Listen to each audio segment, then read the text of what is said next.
Welcome into NFL Kickoff Live. It's the best hour of football talk every single Friday. We'll go around the NFL, talk about every team and every game, and we'll get local insight you can't get anywhere else but right here at Locked On. I'm your host, Tanitra Batiste. Alongside me are Kyle Krabs and Jarvis Davis. Now, guys, the cray-cray, also known as Week 18 of the NFL season, is upon us.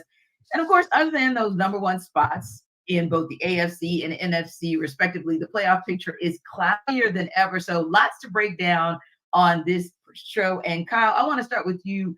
Let's talk about the crazy AFC playoff picture. And like I said, obviously at the top, Baltimore Ravens, good to go. But everything else from that number 2 on down, murky at best. Yeah, the only other thing we know is that the Cleveland Browns are going to be the 5. It's who wins the South, who wins the East, what the other 2 wild card spots look like.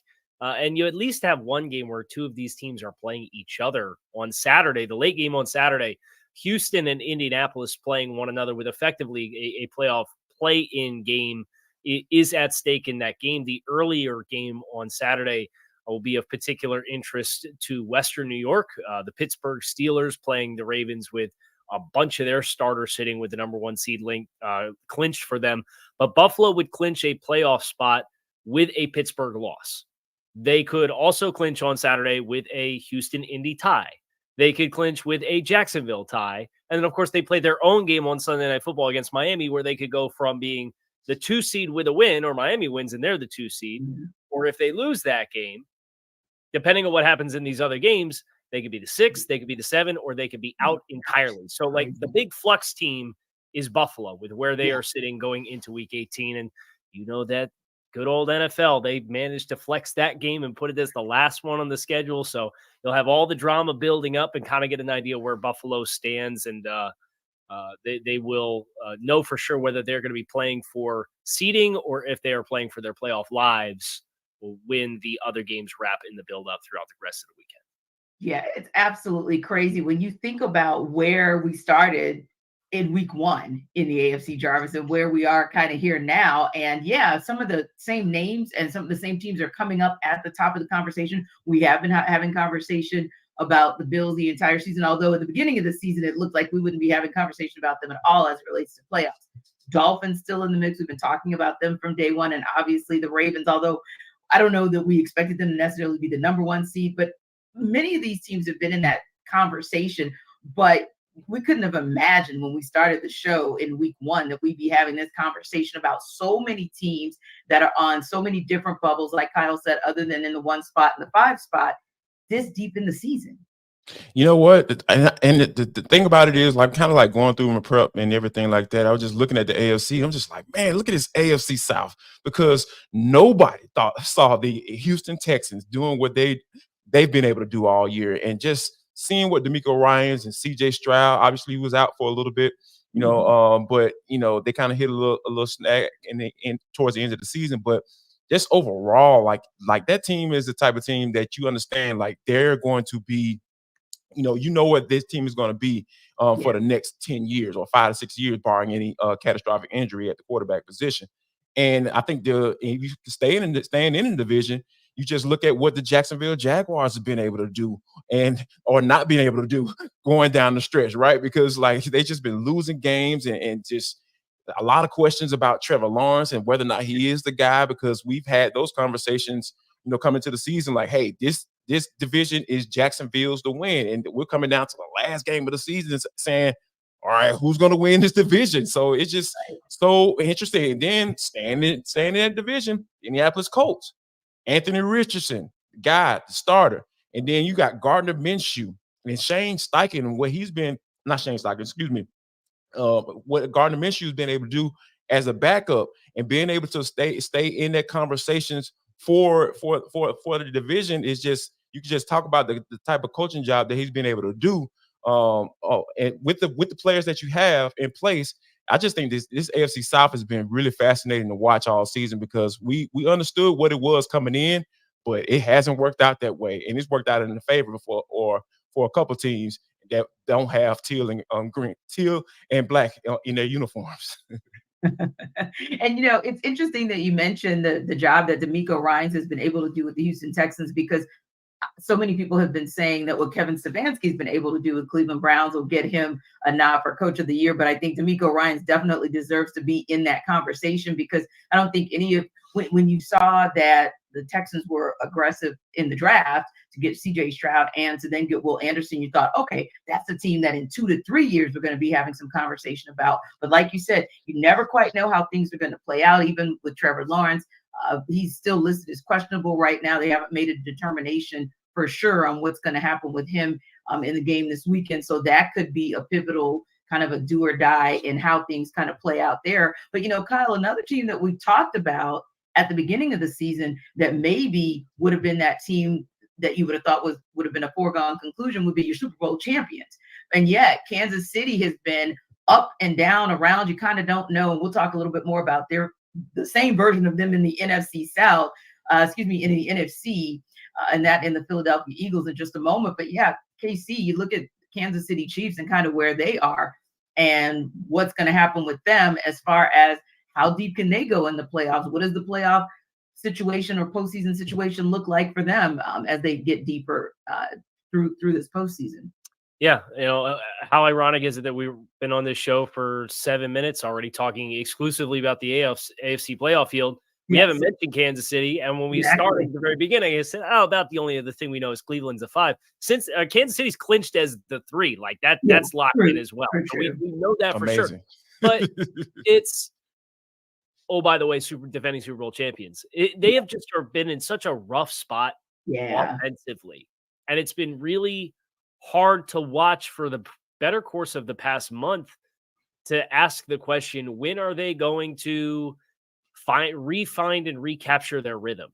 And it just hasn't happened offensively. And it just doesn't look like Patrick Mahomes really has a lot of trust in a lot of those guys on the outside. I know Rashee Rice has had some moments, and obviously Travis Kelce is Travis Kelce, but Travis Kelce ain't playing like Travis Kelce. And I think that's the hardest thing, is when Pat doesn't have somebody else that he feels confident in to go with the football, it becomes kind of this funnel game that you can play on 87. And no matter where they move him to, no matter where they line him up, if they try to manufacture something for him, there's just bracketed coverage around him. And it's very difficult for him to do the thing that he's always done so well, which is work to open space and have Pat find him with the football. So I don't know that they're going to have an answer. Now, in the AFC playoff field, if they end up as the 3 seed, hypothetically, and they get past whoever their 6 seed opponent is, there's a 54% chance, according to ESPN's FPI, that it's the Miami Dolphins. There's a 16% chance that it's the Colts. There's a 15% chance that it's the Texans.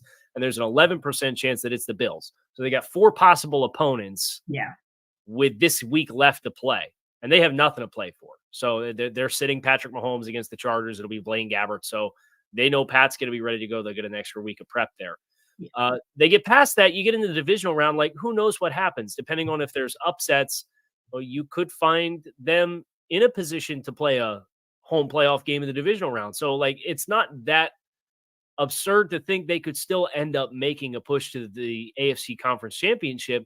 But it would not be at Arrowhead, which would be the big difference this year versus every other run that Kansas City's had. Indeed. And to your point, Kyle, I feel like, where's Peter when we need one of those Taylor Swift references? Because I don't know what song we could spin for what we've been seeing in Kansas City. But yeah, I never thought we'd be having a conversation where we were watching the Chiefs Bengals game and wondering how that was going to impact and dictate what the rest of the AFC playoff picture would look like, but particularly having that conversation about the Chiefs in week 17 and what was going to happen with them based on whether or not they beat the Bengals, which kind of sort of technically they barely beat. But we know this scenario is all too familiar, Jarvis, on the NFC side as well, because just like that AFC South has been up, down, middling, and around, we know there's another group South side called the NFC South, and nobody wants to take charge. Nobody wants to take control. It's the craziest thing. And we know it all too well because, of course, we cover the NFC South. Now, similar to what we're talking about on the AFC side, JD, we know that obviously the 49ers, good to go. They're locked into number 1 now. At the 2 spot, you've got the Cowboys, Eagles, Lions. You don't really know what's going to happen. You got the Cowboys, Eagles, Lions again, 2, 3. You don't really know what's going to happen. In that 4 spot is probably going to be your NFC South winners. And really, can I say you don't know what the hell's going to happen there anyway? But I can say that for them too. But ultimately speaking, it's like a clusterfuffle on the NFC South, NFC side, maybe even more so than on the side of the AFC. I think it's kind of interesting that, you have Eagles losing 4 out of the last 5. Obviously, they've been on a downturn towards the end of the season. And we know that how important it is for teams to be playing well in these months, right? In December, going into January as the playoffs get ready to start rolling. And obviously, the Eagles haven't been able to do that. So the Cowboys are in a space now where they can win a division, which nobody thought they would be able to do because they just been very average to below average on the road, and they've been great at home. And I find it fitting that they have to go out on the road and get a win against the Washington Commanders in order to clinch the division. So, and then the Philadelphia Eagles are at the Giants as well. So both teams are on the road. So, hey, they're going to have to take that thing on the road if they want to do what they need to do. Obviously, the Cowboys clinch the NFC East if they get the win. If the Cowboys lose and the Eagles win, obviously the Eagles will get the division. So that's a movement that could possibly be there. And I think that the Cowboys are going to be able to pull it off. So when you look at the way Dak Prescott has been playing, that's the reason why you feel like this team is maybe a little bit different than what we've seen in years past. I know, you got the Cowgirls and all that stuff and losing big games. And I think that's something that obviously you take into place because that's the precedent that they've set. But I think going into the playoffs this year in 2023, I feel this team is a little different. I feel like it's something there, especially when they're at home. And then being able to get that first playoff game at home at Cowboys Stadium where they haven't lost this year. They almost did. But I think it's going to be very interesting to see how that plays out. But as far as NFC South go, T, you know how I feel about this. This is the questions coming in as far as the quarterback position. That was the big conversation that everyone was having that covered any team in the NFC South. And it played out exactly to how we probably thought it was going to be because anybody had the opportunity to win this division because there was no set quarterback. Obviously, Carolina drafting Bryce Young, and that's looking like it might be the wrong decision. More than likely, they probably should just stay where they were, But I think that with the Falcons going on the road against the Saints, they have to get a win, and the Tampa Bay Buccaneers have to lose to the Carolina Panthers, who've only won 2 games. And it's ironically, they've beaten the Texans and the Falcons, those 2 wins. So I think that more than likely, this is going to be Tampa Bay's division because you just got to look at it from the standpoint of, all right, they're going to get this win. They're more than likely going to get into the playoffs because Baker Mayfield's been playing pretty solid down the stretch here. So it's just really interesting that, how fascinating the AFC South is and the NFC South is the exact opposite. Right. And AFC for all of the right reasons in their South division and the NFC not so much. And like you said, it really kind of is predicated on the quarterback play because we know, of course, that, Bryce Young is Bryce Young. The Panthers are who they are. Got good word out of Tampa, at least late this morning, that Baker Mayfield practiced. Looks like he's going to be a go come Sunday. And then you got Derek Carr, who's going to be a go for the Saints. Now it's a question about what's going to happen with the Falcons. Right now it's looking like it's going to be Taylor Heineke, but with Desmond Ridder waiting in the wings because that nagging ankle injury has really been it's been there for a couple of weeks now, really, honestly, since Taylor Heineke was inserted back into that starting position. But, another thing that I really like, Kyle, about what I'm seeing on that NFC side, when you talk about teams that are kind of exciting, intriguing, you kind of don't know what to do with them, but you're liking how they're trending in the backside of the season. That's the Los Angeles Rams. That might be the one team that nobody wants to face in these playoffs. Yeah, they got a lot of young upstart players, and that coaching staff has really taken this season, and they have gelled quite well, and they got the right guys healthy at the right time of year. And I look at the Green Bay Packers, too, as another team who is facing a win-and-in scenario to potentially get a 6 or the 7 seed here in the NFC side of things. And Jordan Love's thrown 1 pick in the last 7 games, and he is balling. He is throwing the ball all over the field. So those are 2 teams as wild cards where you think about, okay, somebody's going to draw the Detroit Lions. Somebody's going to draw the NFC East winner. If Philadelphia, if Dallas drops the ball and Philly ends up as the 2, are they playing at a level that inspires you with confidence that they are impervious to losing a game to either Green Bay or LA? No. I think there's a lot of intrigue for some of these wild card potential matchups because, as you said, T, the Rams and Packers are two teams that are playing really good football right now, and the Rams are locked in. It's just a matter of what their seeding is, and for Green Bay, you take care of business against the Bears, who you've had so much success against lately. You're going to be having your postseason ticket punched as well.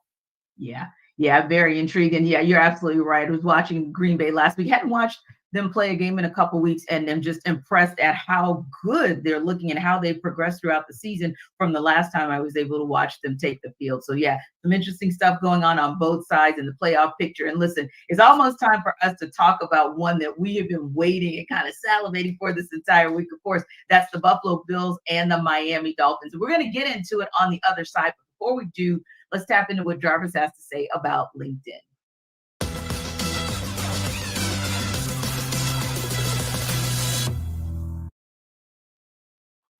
Folks, Jarvis Davis here for LinkedIn. This episode of the NFL Kickoff Live Show is brought to you by LinkedIn. At the start of the new year, every small business owner, including myself, is asking themselves the same question.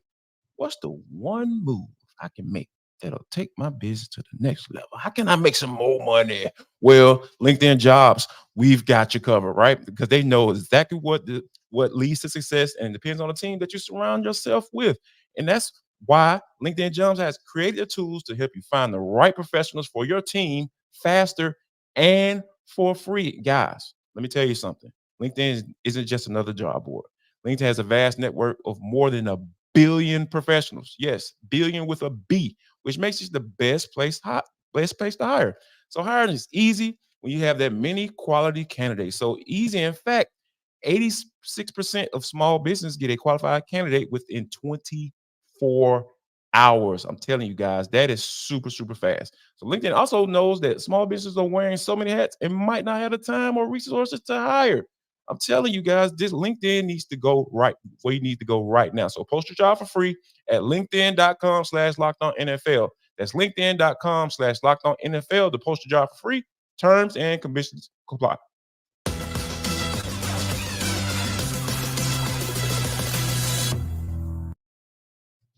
Guys, it's a big game for the Buffalo Bills, big game for the Miami Dolphins, and it is so big that our Locked On Bills host Joe Marino couldn't pick just one key to victory when he joined our guy Kyle in their Dolphins-Bills crossover.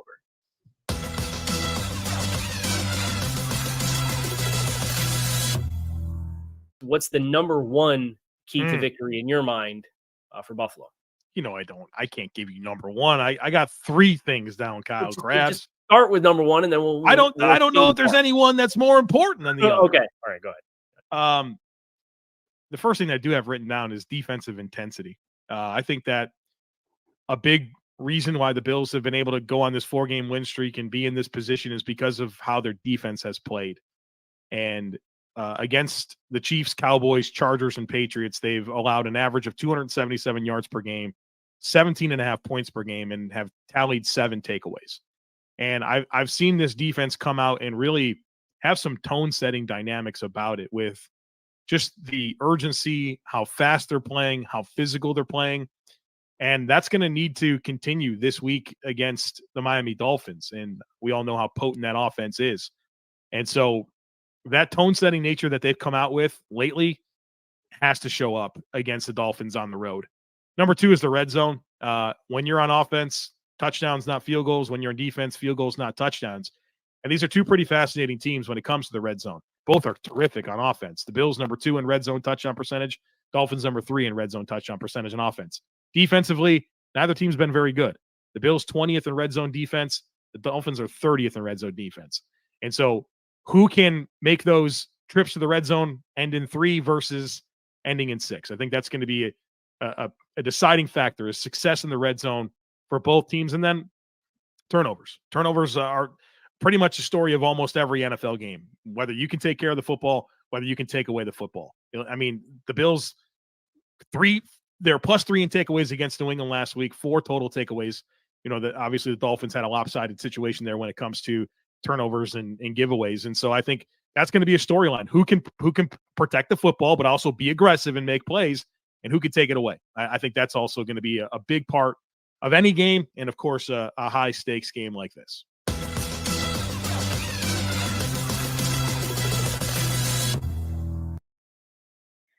So, Casey, it sounds like to me you could make the argument that these are two very evenly matched teams, right?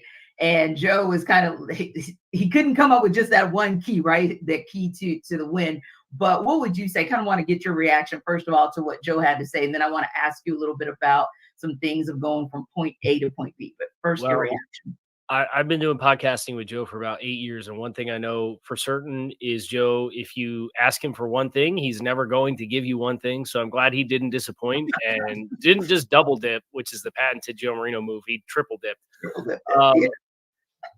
You would think these teams are fairly closely matched, but the recent history of these two teams suggests that it's anything but. The Bills have had nothing but rousing success against Buffalo just about every time they played them. Miami did beat them at home last year in the first year of Mike McDaniel, so that's notable. And both teams are very different, including from a coaching perspective from the last time they played in Week 4. The Bills fired their offensive coordinator in Joe Brady. The Dolphins, with the install of Vic Fangio's defense, those players have talked a little bit more about how much better they conceptually grasp it, although they didn't necessarily play like it when they played last in Week 17 against Baltimore, because they gave up a huge spot in that game defensively as well. So I think Joe's discussion points about the Bills defense are the biggest thing, because the talking point with Buffalo in the midst of their midseason struggles was the losses that they had incurred this season in Daquan Jones and Matt Milano and Tre'Davious White. Like, those are big time losses. Well, they trade for Rasul Douglas at the trade deadline, who's probably been a better player than Trey White's been the last 2 years, just being honest about like where Trey White's at in his career. Mm-hmm. Terrell Bernard has been playing lights out in the middle of that defense, and they got Daquan Jones back last week. So they very suddenly, in the midst of this stretch of kind of stabilizing their play defensively, I think that's the thing that Buffalo is probably most excited about hanging their hat on, is they've got that mojo back on that side of the ball. So whether you want to call it defensive intensity or red zone defense or whatever else, just the fact that they survived what was some kind of foundational injuries to that side of the football and are now out the other side of it and playing like it, I think is the thing that makes them such a dangerous team. And it's interesting that you say that, Casey, because I was thinking about that as well, kind of looking at those two teams and where they were when they played back at the beginning of October and where each of those teams is now. And kind of, it feels like, and this is just, again, this just feels like, not necessarily all of the statistics will prove it, but it feels like the Bills are just kind of that team that's kind of surging and kind of going in the right direction and have had maybe fewer bumps and bruises, maybe on the backside of that first meeting. Yeah, I think Buffalo took their lumps midseason, and I think Miami, even though they were churning, they were getting players back as they were simultaneously losing other players with injuries. Mm-hmm. And the last month or so, it's really mounted for Miami, where if you looked at like the top 12 players on the depth chart of each side of the ball for Miami, up until about week 13, they had a minimum of 18 of those 24 players, so starters plus a few key extra rotational guys. 18 out of 24 they'd had available to them. The last 3 weeks or so, that number's gotten as low as 14 and 15. So they've lost other meaningful pieces. Now, if you want to put the injury lens on for Miami and look for some optimism, right guard Robert Hunt is going to play. I'll say that. He's going to play. And they haven't had more than 2 of their original starters on the offensive line since they played the Commanders back in like week 12. Mm-hmm. So they've been playing with 3 backups on the offensive line. You get a starter back on the offensive line. Jalen Waddle practiced today. Raheem Mostert practiced today. They have an opportunity. They're getting Jerome Baker back from injured reserve. He's practiced now 2 days. It sounds like he's going to be a go, and that's going to help them on the second level of the defense. So Miami, you've seen the injuries mount at the wrong time, but they are looking at the perspective of getting some of these other players back. So if you want to know how Miami can kind of even that momentum out, those guys getting back on the field is their best chance to do that. Indeed. And would you agree, Jarvis? Because those are some big pieces to the puzzle. Sometimes we don't think, we kind of look at the final score. We may look at it and say, oh, wow, 56-19, they got blown out by the Ravens. Or you may look at it and say, Tennessee Titans, a shocking 28-27 loss. The Dolphins, especially at that time when they were rolling, because they'd had 3 quality wins in a row. But when you look at the potential of getting a Waddle back or Mostert, do you think that's going to be enough to put them in position to get this win? I think it'll be enough to put them in a position to get the win. But like I go back to what I was saying earlier, is like just how teams have been playing down the stretch, right? Because you talk about the way the Buffalo Bills have magically discovered James Cook. Like, oh yeah, Ken Dorsey, get up out of here. Oh, oh Joe Brady. We got a run game. Hey, let's use this guy. Let's use this. What did he go to school? Georgia Bulldogs. RBU, Yeah, let's use this guy. Yeah, let's use him. Let's figure out what let's center the offense around him and let Josh Allen play off of that, right? So you don't have to be Superman every game. So I think that just the way they've been playing the Buffalo Bills, that is, I just really feel like it just goes back to what I've been saying. Like, I understand the whole passing game is cute and everything is centered around the quarterback. I get it.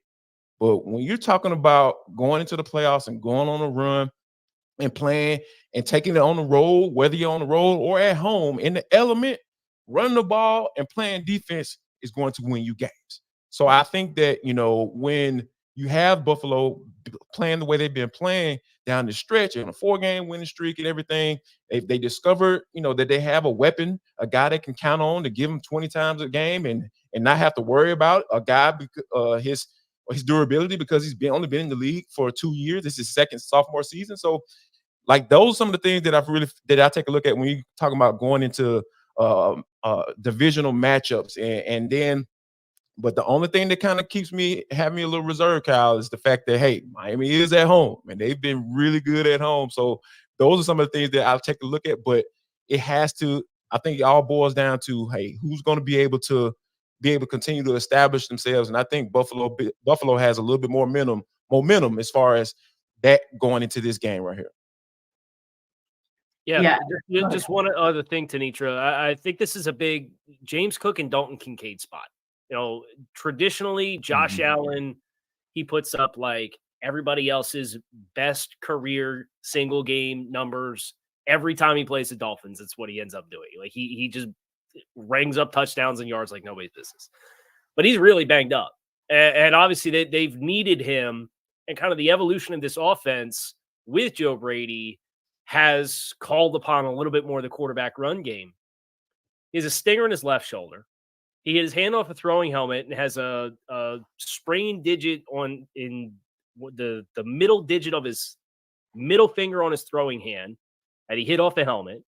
And he's been dealing with a right shoulder injury too. So it's for me, it is James Cook, and then obviously Stephon Diggs is such a big presence historically within this group of the Bills. He's been so quiet. Dalton Kincaid has been the second most targeted player on this team offensively, and that's where you get into, I think, where Baltimore really took advantage of Miami's defense last week was throwing the ball to the backside of the backfield, and Isaiah Likely the tight end. So I think Buffalo's big matchups for them to win in this game are going to be James Cook and Dalton Kincaid, as compared to the traditional Josh Allen, Stephon Diggs show that they are so historically forced you to expect when they play the Dolphins. Yeah, and that kind of goes into my X Factor question, Kyle, that I was going to ask you guys before we go to break. Jarvis, other than the obvious, which we talked about, and we haven't really even talked about too in this conversation, but we'll throw him in for the purposes of the X Factor question I have for you guys. Taking out the main players of Josh Allen, a Tua, and even the running backs, give me an X Factor in this game that'll help the Dolphins to get the win. Wow. This is going to be something that, I feel like if Jalen Waddle can be able to come back and be that guy, or Tyreek Hill, I think this wide receiver group, if those guys can be the game-breaking players that they are, especially on the field at the same time, they can cause any trouble with any secondary in the National Football League. So I think if Tyreek Hill, it's kind of hard for them to not get the ball without Tua, playing his best game. But I think the combination of those two guys being on the field at the same time, being able to deploy those guys like that, I really feel like they can be X factors to be able to definitely get a win, especially when being at home. And for you, KC, outside of the usual suspects, who's that X factor, or what is that X factor for the Bills to walk away with the win? I think Dalton Kincaid and Dawson Knox are two players. I know I mentioned Dalton Kincaid already, but the tight end room in general, whether Buffalo wants to get success on the ground, their matchup against the edges of the Dolphins defense, which is now without Bradley Chubb and Andrew Van Ginkel, is a big challenge for Miami. And Emmanuel Ogbah is going to step into that role. He was a healthy and active last week, but he got a big contract. And, the past couple of seasons prior to 2022, he had 9 sacks apiece for the Dolphins defense, and he's got 5.5 this year. So his presence on the edge in the run game, Buffalo likes to run a lot of power, where they'll get the offensive tackle pulling off the backside and kind of flip the formational strength on you. And that puts some pressure on the tight ends to kind of get seals or to get up on the second level and block linebackers. I think their ability to execute that will really dictate Buffalo's success on the run game, because I do think even though Miami's banged up defensively, Buffalo can't come into this game and throw the ball all over the field, no matter how much they maybe would want to kind of get that rhythm going in the passing game. They have to continue the formula that they've had the past month, which is running the ball. And now, as we prepare you for the NFL week with Sell Me Why, here's Jarvis back to sell you on BetterHelp.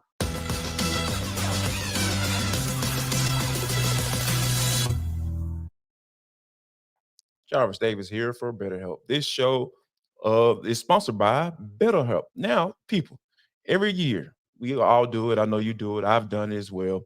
We come up with these big time resolutions. Hey, I'm about to do this, new year, new me, and all that stuff. BetterHelp is saying, hey, how about you, instead of getting obsessed with how to change yourself, just expand on what you've already been doing right and grow that and establish yourself like that, right? So maybe you're finally organized one part of your space and you want to tackle another. Or maybe you're taking your supplements for every morning. Now you want to actually eat breakfast too. So BetterHelp is right there for you. And they're willing to help you and help you find your strength so you can ditch the extreme resolutions and make changes that actually stick, because that's what it's all about, right? So if you've been thinking about starting therapy, give BetterHelp a try. It's entirely online, designed to be convenient, flexible, and suited to your schedule. Flexibility is key in 2024, guys. So I need you to go to BetterHelp because they're trying to get you where you need to be. So all you got to do is just fill out a brief questionnaire to get matched with a licensed therapist and switch therapists anytime for no additional charge. If you don't like the one that you're with, that's perfectly fine. We're going to help you find the one that's the perfect match for you. So celebrate the progress you already made and visit betterhelp.com/lockedon. That's betterhelp.com/lockedon today to get 10% off your first month. Savings all around the place for 2024. That's BetterHelp, HELP.com/lockedon, LOCKEDON.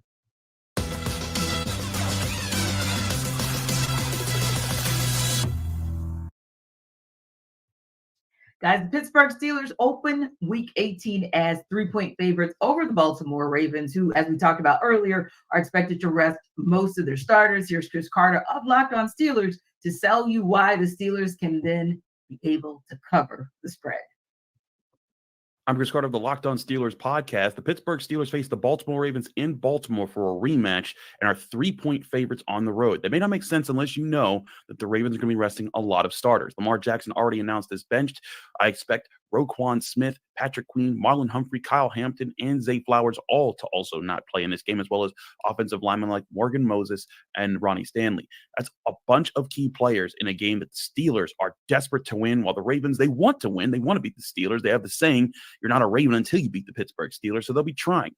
But this Steelers team has gotten red hot. They're averaging over 30 points a game in their last 2 contests, and their defense should be getting back Minkah Fitzpatrick and Elandon Roberts, 2 key pieces in the middle of the defense. I think the Steelers, in desperation mode, find a way to gut this one out in Baltimore, 26-17, in a hard-fought battle that gives them playoff hopes for Sunday. Gives them playoffs hopes indeed. And the word coming out of Pittsburgh, at least within the last hour, is yes, Elandon Roberts and Minkah Fitzpatrick are both still listed as questionable, but with a lean more to Elandon playing versus maybe Minkah. But guys, this is still going to be an uphill battle because, I don't know if I want to go with what Chris said in terms of the Steelers being red hot on offense. That might be a little strong, but we do know that them cracking the code of 30 3 times is actually impressive, or at least last weekend, a crack in the code was impressive, and the weekend before. So I'll give them that, right? I'll give them that. But realistically, do you guys see a path? Because it's not just about what happens tomorrow. They're one of those teams, like several, that still have, the kind of what if, or the if this, then that situation going. But let's start first things first, Jarvis, with whether or not the Steelers can cover the spread. I think they can cover the spread because when you have guys like Lamar Jackson and Odell Beckham Jr., those the playmakers, the guy, the MVP favorite, going to the last week of the season, if those guys aren't playing, hey, of course they should. They better have an opportunity to cover this doggone spread because, one thing that, I know since Mason Rudolph has become the starter in these last couple of games, two full starts, this past season, I've just been intrigued, like, okay, this dude's been playing pretty solid, right? And he hasn't been losing in the game. So, and I think that, with the way he's been playing and the momentum that his offense has, being able to put up, 30 plus points. And then I love to see it because, hey, the Falcons haven't scored 30 points all season. So, when you're able to put those type of points on the board, you have the opposing starting quarterback, the MVP candidate, not on the field. Yeah, you better doggone cover the spread.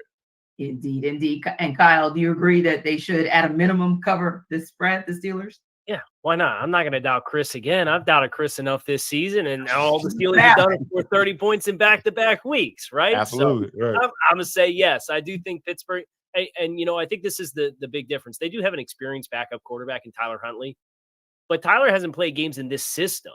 They made the offensive coordinator change, and Huntley, he'd been the guy down the stretch for Baltimore the past few seasons as they've tried to make playoff runs because Lamar Jackson's got hurt. Yep. But that was with the old offensive system as compared to Todd Monken's system. So I think the lack of game reps plus the guys that are sitting, I think it does set it up favorably for Baltimore to maybe be a little bit more clunky than you would expect offensively. And I think that's enough for Pittsburgh since they found a little bit of juice offensively to score enough points to win the game. Yeah, Mason with the mojo. Like, I can't believe I'm saying that because, like Jarvis said, I've been sitting back kind of the entire season going, when is this offense going to wake up? And with the shift of, moving on from Matt Canada, and then you try to, I don't know, the Mitch Trubisky experiment, they just were determined to make that work once Kenny Pickett went down in the concussion protocol and just, being dinged up himself this entire season. It seemed like something to where we absolutely had to get to the point of no return to say, okay, Mason Rudolph, let's give you a try. But it's working so far. And yes, in the absence of so many of the Ravens starters, even with who the Steelers may be without on defense, it should work out for them as well. Now, another intriguing matchup this weekend is the Indianapolis Colts in Houston, Texas. We talked a lot about this matchup and even what's going on with the AFC South overall. And we know these teams are playing for a chance to win the AFC South itself. Now, the Jaguars lose, the winner of this game will win the division. The Colts are actually 1.5-point home underdogs in the game. So Jake Arthur of Locked On Colts is here to tell us why the Colts can cover in the game. It's a big one this weekend. What's up, everybody? This is Jake Arthur from Locked On Colts. And we've got Colts Texans on Saturday night, national TV. And by all accounts, this is a pick 'em. Texans are 1.5-point favorites. Everyone I've talked to expects this to be a very close game as well. Personally, I foresee about a 23-20 Colts win, last team with the ball type of situation, maybe a field goal in the final minute or so. But there's a lot riding on this one. The Colts did win handily back in week 2, but both these teams are drastically different now than they were at the time. And for a game of such magnitude, it's kind of new territory for both of these teams. Both do have a good mix of young and veteran talent. But just last year, these teams faced off in week 18 at Lucas Oil Stadium, and it was for draft position in the top 5. Now, the winner of this goes on into the playoffs. So somewhat uncharted territory for a lot of the players that are going to be out on the field here. What I think the difference is going to be is trench play. For the Colts, they do have a handful of players, especially on the offensive line, that are questionable. But a lot of these guys look like they're going to be trending the right way and that they may be banged up, but a lot of these guys will play. If you have your entire starting 5 offensive line, plus Jonathan Taylor and Zach Moss, that's not something that the Colts had at their disposal back in week 2. Now, as for the Texans, kind of a laundry list of injuries as well. Noah Brown has already been ruled out. That's someone who's been making big plays for C.J. Stroud this year. Jonathan Grenard, 12.5 sacks on the season. He won't be there.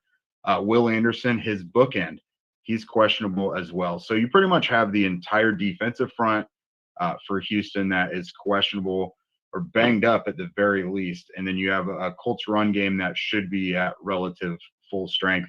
So again, I think that'll be the difference. The Colts were able to sack C.J. Stroud 6 times back in week 2.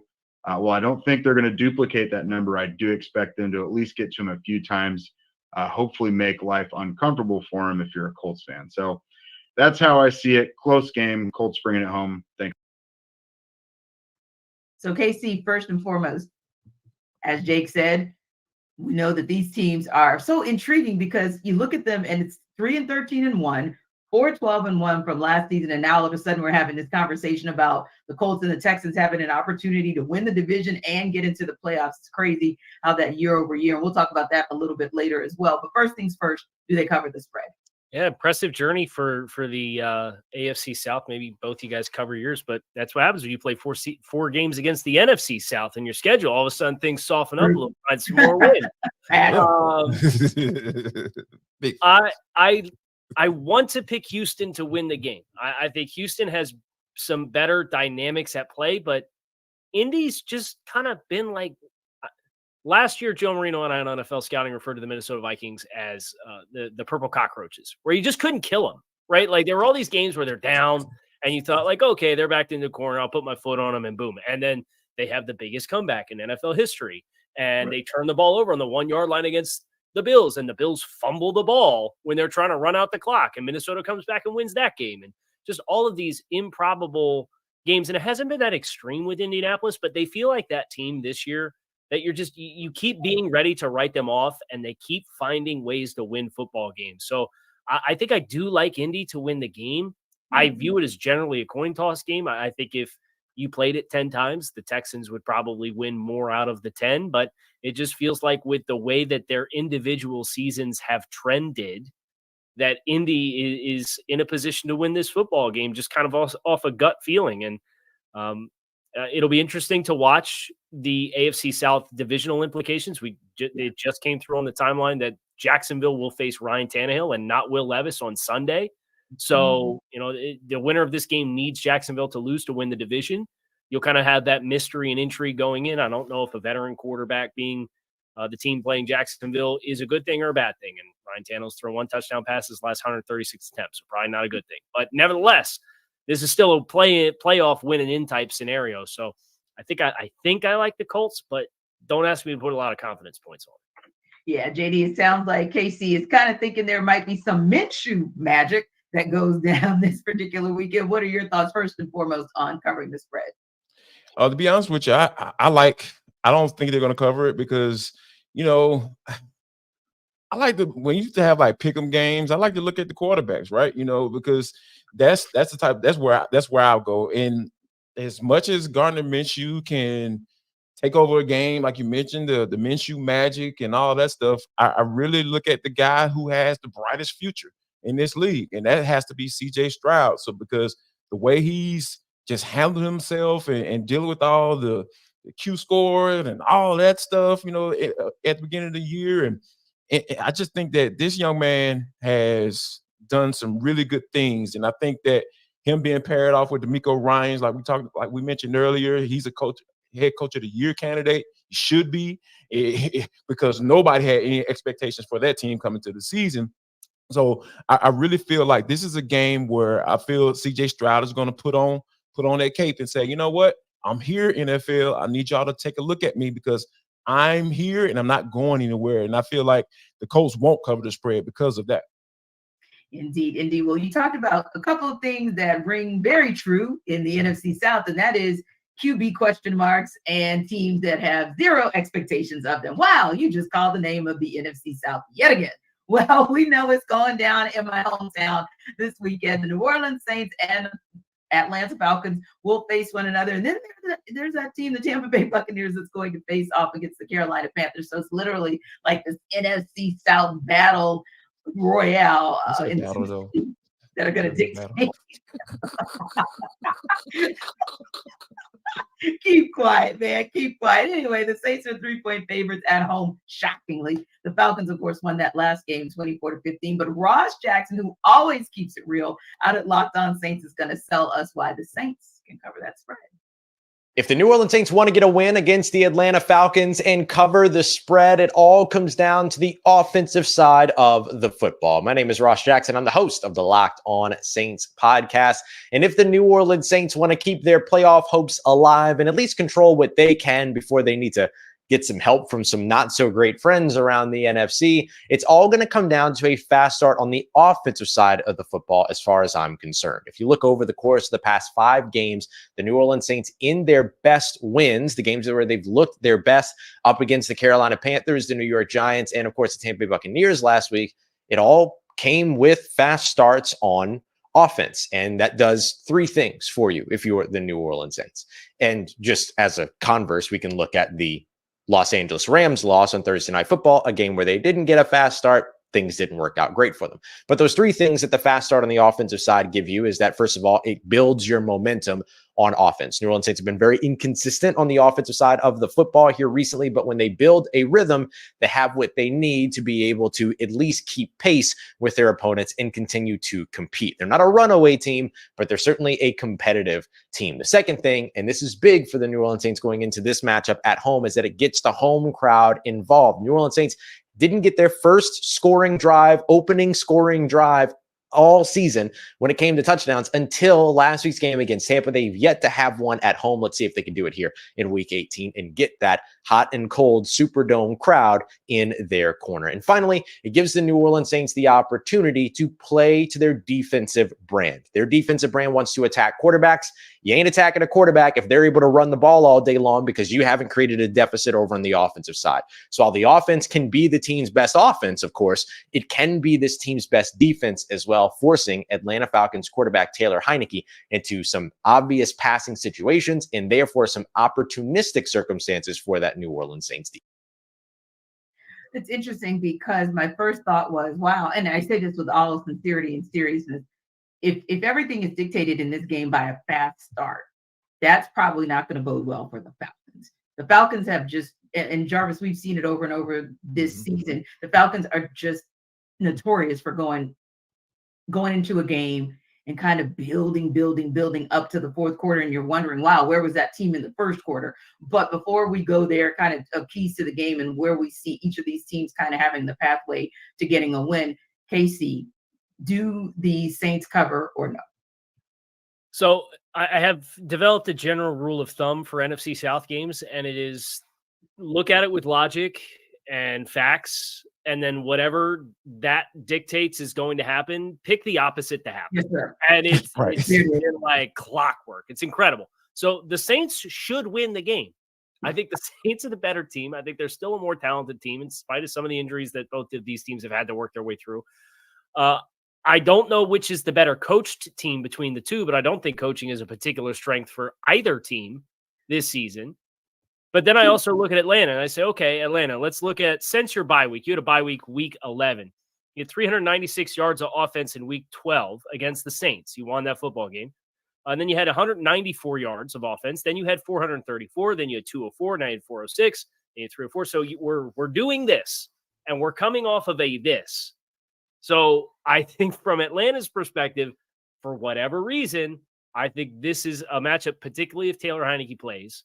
I think this is one of those, we can play spoiler. They still technically can win the division, but Carolina has actually not held a fourth quarter lead at any point in any of their games this season. They've just kicked 2 game-winning field goals as time expired, and that's the extent of their winning success. So Atlanta would need to win and then have that team beat the Bucs. I don't think that's happening, even though my rule of thumb in the NFC South is pick the opposite of what should happen.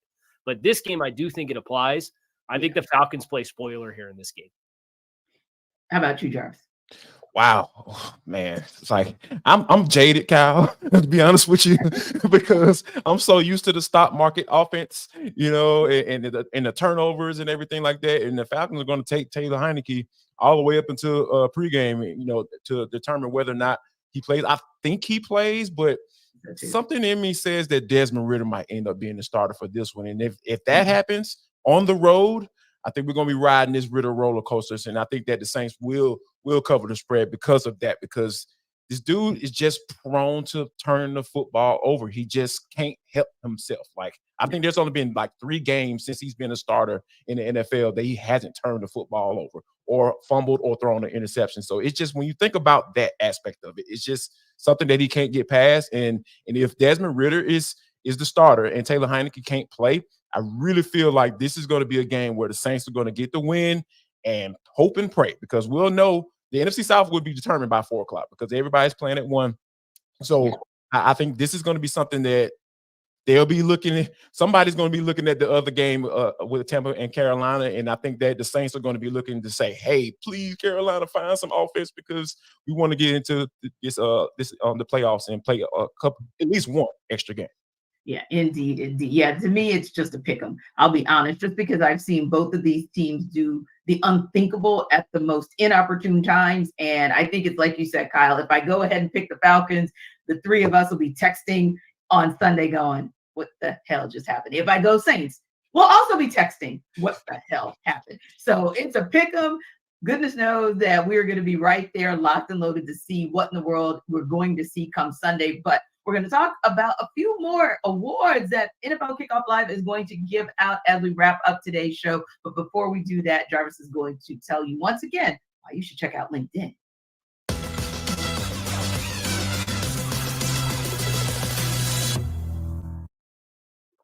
Jarvis Davis here for LinkedIn. Folks, this episode of NFL Kickoff Live Show is brought to you by LinkedIn. At the start of the new year, every small business owner is asking themselves the same question. What's the one move I can make that'll take my business to the next level? How can I get more money? I had a pretty decent year last year. What can I do to be able to have more revenue, to attack my bottom line in the positive? Well, LinkedIn Jobs has the answer for you. They know that success all depends on the team you surround yourself with, the people you hire, because people make the difference in whether or not you're going to be able to get to the level that you want to get to. That's why LinkedIn Jobs has created the tools to help you find the right professionals for your team faster and for free. And guys, LinkedIn isn't just another job board. They have a vast network of more than 1 billion professionals. Yes, billion with a B. Yes, which makes it the best place to hire. And it's easy when you have the best qualified candidates. So it's easy. In fact, that 86% of small businesses get a qualified candidate within 24 hours. So not only are you going to get your best candidate, you're going to get it in the time frame is which you're going to be able to maximize it to the degree. So what I want you to do, also, one little more nugget, also know that small businesses are wearing so many hats, and you might not even have the time, the resources to hire. So LinkedIn has made this process so smooth, so quick, so easy. So post your job for free for LinkedIn.com/LockedOnNFL.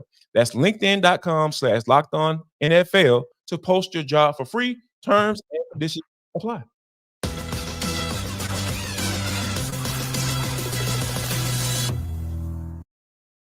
And Jarvis, you were so generous to tell people about LinkedIn, because there's some coaches that maybe at 401, 417, or 425 on Sunday may actually need to really use LinkedIn. Now, that said, there's some guys who are on the other side that won't need LinkedIn at all. I digress. I know. A little petty tea right now coming up on a Friday. It's fun in our last show of our season, man. We're going out with a bang. But listen, there are some coaches who actually have done a bang-up job, no pun intended, this season. And I wanted to get you guys' take on that. We kind of teased it a little bit earlier. I kind of know where you guys are thinking. But real quick, tell me who, Kyle, your coach of the year would be for this season. I think you have to look at what they went through all season long and pick Kevin Stefanski with the Cleveland Browns. They're starting their 5th starting quarterback of the season in week 18. And granted, they're 11-5 and they clinch, but they're also 11-5 with a quarterback going to Deshaun Watson and then rookie DTR and then PJ Walker. And then Joe Flacco comes in off the couch and throws for 300 for 4 straight games. It's incredible what the lack of continuity at that position in addition to a bunch of other injuries that they have incurred at a bunch of other spots between Nick Chubb. I think they're on like their 4th and 5th offensive tackles this season. Yes. Their interior defensive line's taking some, like they are really banged up. And that defense with Jim Schwartz has been outstanding. He's been one of the best assistants in football this year as well. I have to go with Kevin Stefanski just because I know there was some expectation for the Browns to be in this general area, but the path that they took to get there is the most impressive coaching job this season in my mind. Yeah, and the first team in NFL history to go through 4 quarterbacks and make the playoffs. So yeah, bang up job that Kevin Stefanski has done. How about you, JD? I mean, I've talked about it pretty much. I feel like a whole show, so it has to be D'Amico Ryans for me. But I got to give some credit to Shane Steichen, the head coach of the Indianapolis Colts, because when you're drafting a rookie quarterback and you're saying that, hey, that guy's going to be your starter, and you have a viable backup in Gardner Minshew, and hey, you can go the old school route and say, you know what, this is the guy that is going to be our starter, and Anthony Richards is going to learn. We're going to bring him along slowly and all that good stuff. But when you name him the starter, you're thinking that you're going to take your lumps and go through the season. And then those plans get kind of stifled a little bit, right? He's out for the season. And then you go with your backup quarterback. And then now you find yourself in week 18 playing for an opportunity to win the AFC South when nobody expected it. I just think you have to he has to be highlighted, right? I don't think he's going to win the Coach of the Year, but he has to be at least in the conversation saying, you know what? We understand what the expectations were coming into the season, and you've exceeded those. So you should at least be in this conversation for Coach of the Year. Yeah, and sometimes, and I'm going to just throw this one out there because sometimes I feel like we do, and we're supposed to look at the coach who's been able to take his team beyond adversity to get to the positions where D'Amico Ryan, Shane Steichen have brought their teams, and Kevin Stefanski have brought their teams respectively. But I feel like John Harbaugh might just be the most unsung head coach, almost like a Mike Tomlin, guys who've never won that Coach of the Year award, but they come and they bring their team to the table, and they still get them to the top because there are still teams with just as much experience, just as much depth, just as much talent. But the success that John Harbaugh has, I think sometimes we take it for granted. So I just wanted to kind of throw him out there as somebody who, even with me being a Steelers fan, I've always had a lot of respect and appreciation for what he's been able to do with the Ravens. Now, I want to ask you guys as well, the MVP race seemed to have locked itself up pretty much 2 weeks ago, but do you guys feel like there's any way that Lamar Jackson, I'll say it that way, does not get that MVP? I don't see anyone just coming in and saying, "Oh, well, he thought it was Lamar Jackson, but absolutely not. We're gonna give it to fill-in other quarterback." But it's just the way he's just been mowing down playoff contenders and teams that everybody's expecting to be in the conversations in January and going into February. I just feel like. And we talked about this coming into the season, right? Because hey, I want my money. Nah, we ain't gonna give you that money. Hey, I want to be traded. Okay, we're gonna give you a couple first rounders and you can go about your business. No, we're gonna give you your money. And then hey, we're gonna bring in a new offensive coordinator too, and Todd Monken, who's coming from college. And we know how that transition can be from time to time. But Todd Monken is basically coached himself into being a big-time head coaching candidate. So when you think about all those factors that I just laid out, and for him to be playing like he is down the stretch when it's the most of importance right now, I just feel like there's no one that's been playing better than Lamar Jackson down the stretch.